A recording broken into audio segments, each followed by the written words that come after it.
So Unreal Engine 5.2 is actually available on the Epic launcher. It's here already. I thought it was 5.1 only just a minute ago. But with 5.2 comes a whole bunch of really interesting developments for the path tracer, things that I've been wanting for quite a long time. So I'm going to run through with you some of the things I'm most excited about, some of the things I think are most important, one in particular that I've wanted for a very long time and that I'm really pleased is going to make its way into the engine. So stick around for that. So the first thing that I wanted to touch on was spline meshes, because I do a lot of city building and I use spline meshes for procedural roads and buildings, and spline meshes have previously not been supported by the path tracer.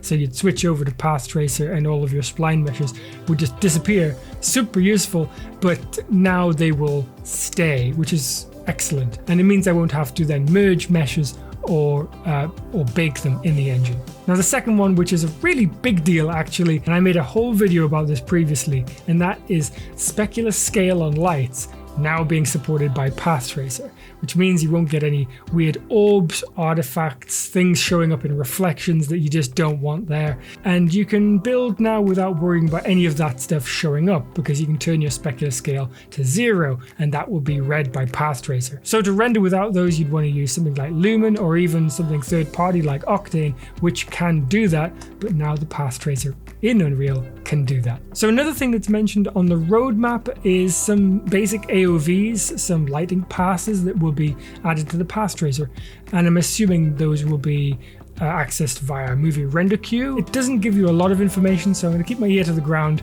and listen to the state of Unreal to see what this is all about, but they're going to be adding some more AOVs to path tracer, which can only be a good thing.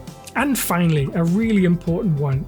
Could be seen as a small thing, but I think it's a very big thing actually, and that's the addition of hidden shadow feature in path tracer, which is something I've wanted for the better part of a year.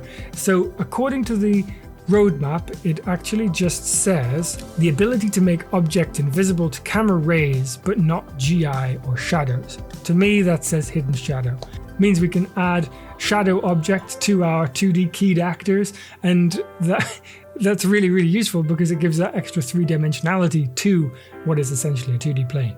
So that's a really big deal. And just to mention, the only way you could do this with the path tracer in Unreal so far was using the Octane plugin, which was perfectly fine at doing it, but Octane has its own issues with optimization, and it becomes a bit heavy to use because it doesn't take advantage of things like virtual textures.